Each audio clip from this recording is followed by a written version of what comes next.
వి gold trusted gold buyers మీరు తాకట్టు పెట్టిన బంగారాన్ని విడిపించి ఈ రోజు ఉన్న మార్కెట్ ధరకు కొనబడును.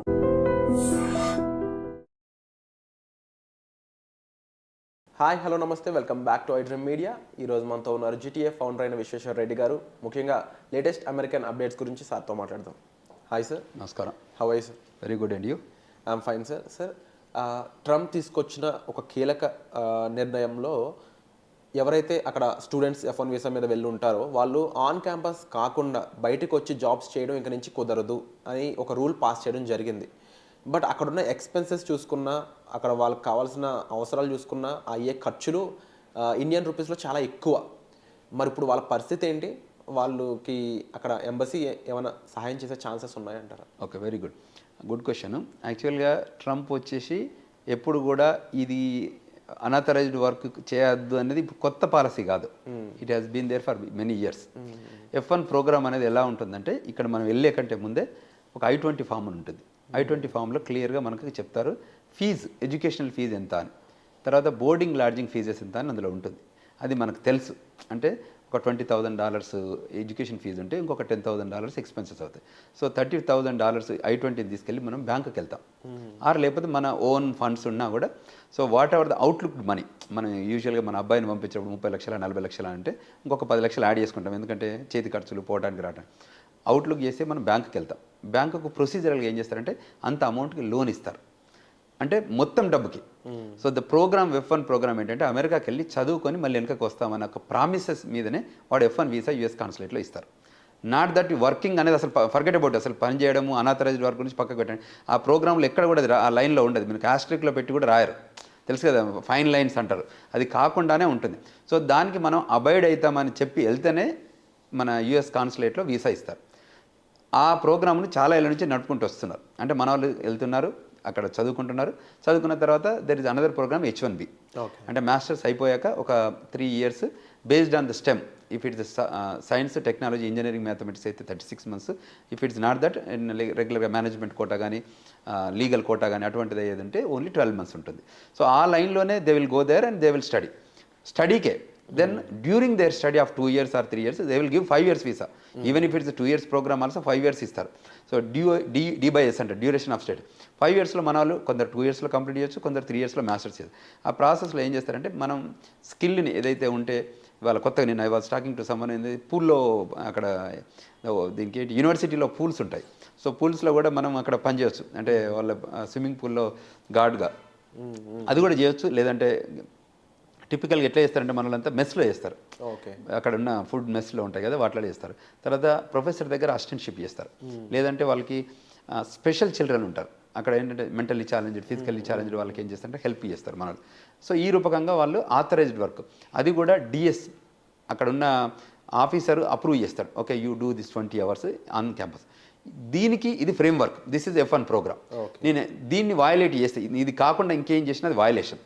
ఈ వయలేషన్ ఇవాళ కొత్త కాదు. F1 ప్రోగ్రామ్ టచ్ చేయలేదు. టిపికల్గా ఇవాళ ట్రంప్ ఏం చేశారంటే F1 programme, H1 programme, birth rights, B1 B2 కూడా ఉంటుంది కానీ బర్త్ రైట్స్.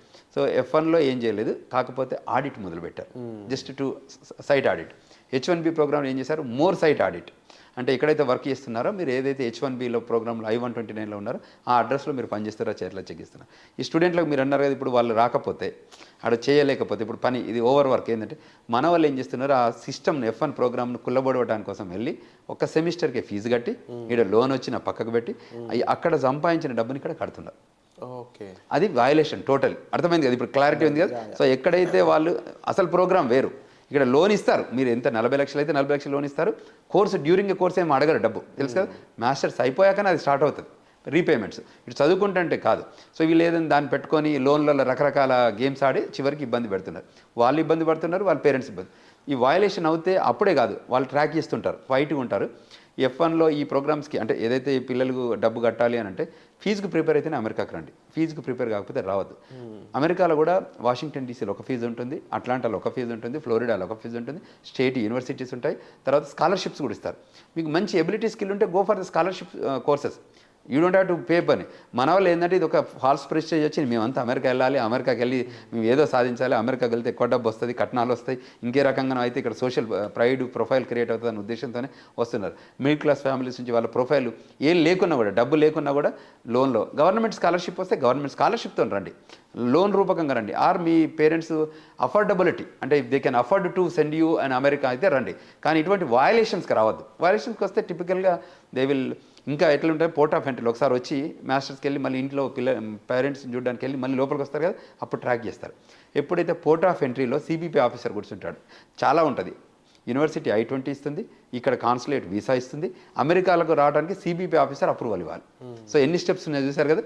అంటే ఒకప్పుడు ఇవన్నీ పట్టించుకోలేదు, ఇవాళ మేము ఎడ్యుకేట్ చేస్తున్నాం. యాజ్ అన్ ఆర్గనైజేషన్గా కూడా మేము సెమినార్స్, సింపోజిజమ్స్ చేసి okay these are the quality line items you need to follow. If you cannot follow then you have to come back. If you follow you are there welcoming. ఇప్పుడు నేను been there for many years. So ఇన్నేళ్లలో మేము నేర్చుకున్నాం కదా అన్ని. If you followed all the lines, we got the green card, we got the citizenship. అట్లా అంటే నేను టిపికల్గా ఇమిగ్రేషన్ చాలా బాగుంటుంది. America is the very democratic country, law of the land follow అవుతుంది. తర్వాత the land of opportunities, more employment opportunities, more educational opportunities, more business opportunities. ఇవన్నీ వేరే ఎక్కడ దొరకదు. ప్లస్ అక్కడ పుట్టిన పిల్లలకి సిటిజన్షిప్ ఇస్తారు. సో దాన్ని కూడా ఎందుకంటే బర్త్ రైట్స్ మీద కాన్సెప్ట్ వచ్చింది కాబట్టి దాన్ని కూడా మనల్ని మిస్యూజ్ చేశారు. బర్త్ రైట్స్ మేము ఇస్తే బర్త్ టూరిజం మీరు చేశారు. అర్థమైంది క్లియర్గా? కేవలం పిల్లల కోసం అక్కడ ముందుగా ఒక 3-4 months ముందుగా వెళ్ళిపోయి అక్కడ కంటున్నారనే విషయం వాళ్ళకి తెలిసినా కూడా దాన్ని అప్పుడే రద్దు చేయకపోవడం గల కారణం ఏంటంటే ట్రాకబిలిటీ. ఇప్పుడు ఎలా ఉంటుందంటే మనకు ఇక్కడ కొత్త ఆఫీసర్ వస్తారు కదా, ఒక కొత్త ఎస్పీ వస్తే ఏం చేస్తాడు, ఇమ్మీడియట్గా ఇంప్లిమెంట్ ఏం చేస్తాడు, చాలా గ్రౌండ్ లేదు. ఒక్కొక్క పాలసీ ఏమంటే ఫస్ట్ బిలీవ్ చేశారు.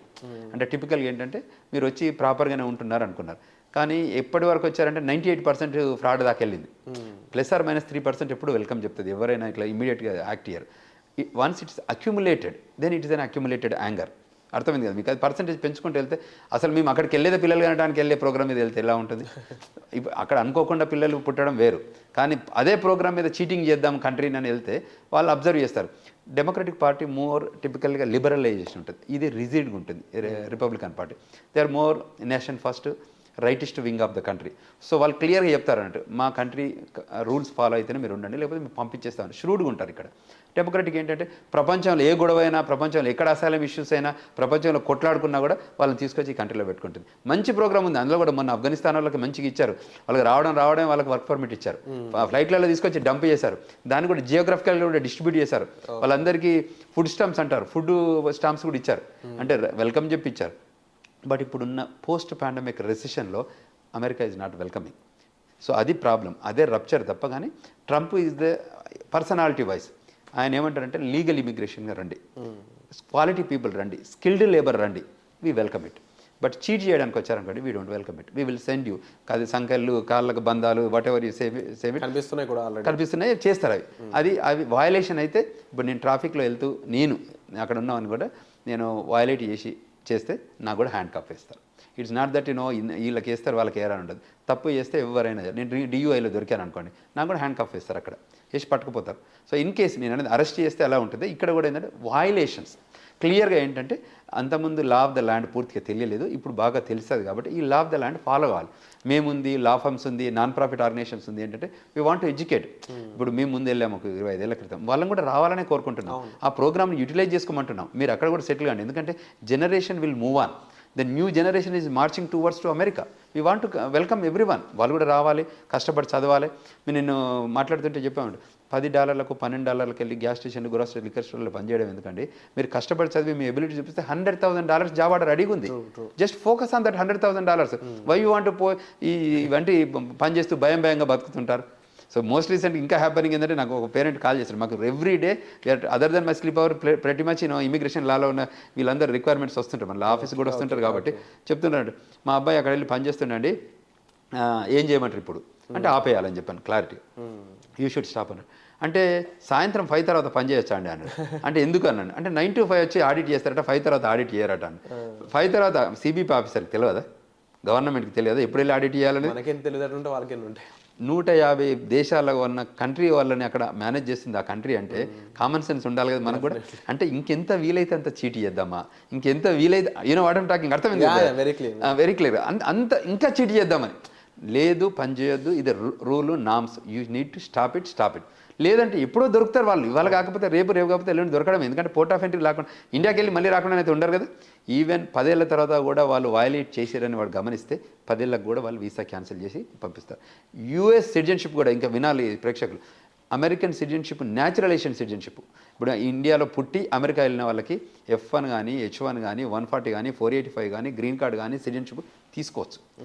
అమెరికన్ న్యాచురల్ సిటిజన్షిప్ వచ్చాక కూడా ఇఫ్ యూ వయలేటెడ్ అని అనుకుంటే మీ సిటిజన్షిప్ని కూడా క్యాన్సిల్ చేసి పంపిస్తారు any time until and unless you born there. అది ఇప్పుడు ఆ బర్త్ సిటిజన్షిప్ కూడా ఇప్పుడు మొదలుపెట్టాడు.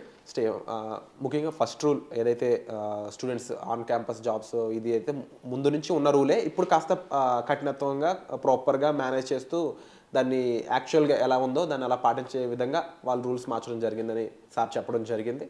And at the same time ఎవరైనా సరే ఇల్లీగల్గా అక్కడ ఉన్నట్లు అనిపించినా, లేదంటే మీ ఫ్యామిలీ మెంబర్స్, ఫ్రెండ్స్ ఎవరైనా సరే అక్కడ ఉండడం అనేది ఇప్పుడు ఉన్న టైంలో కరెక్ట్ కాదండి. అండ్ దానికి సంబంధించి మీకు మరింత గైడెన్స్ ఇన్ఫర్మేషన్ కావాలనుకున్నట్లయితే మీరు సార్ లాంటి ఏ పర్సన్స్ని మీరు కాంటాక్ట్ చేయొచ్చు.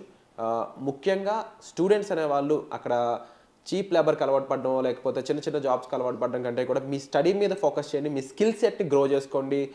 స్టెమ్ స్టూడెంట్స్ ముఖ్యంగా మీకు చాలా ఫ్యూచర్ ఉంది, గ్రోత్ ఉంది. ఆర్టిఫిషియల్ ఇంటెలిజెన్స్ అనేది చాలా బిగ్ రేంజ్లో గ్రో అయ్యే ఛాన్సెస్ కనిపిస్తూ ఉన్నాయి. ఎంతోమంది H1s మీద వెళ్ళి అక్కడ $1 lakh అలా సంపాదిస్తున్న వాళ్ళు ఉన్నారు. ఆ కేటగిరీలోకి రీచ్ అవ్వడానికి ఎక్కువ మీరు ఫోకస్ చేసినట్లయితే you will see actual growth అనేది. సో వచ్చే ఎపిసోడ్లో మళ్ళీ కలుద్దామండి. మీకు ఎటువంటి గైడెన్స్ కావాల్సిన సార్ మీరు కాంటాక్ట్ చేయొచ్చు. Thank you so much. Thank you.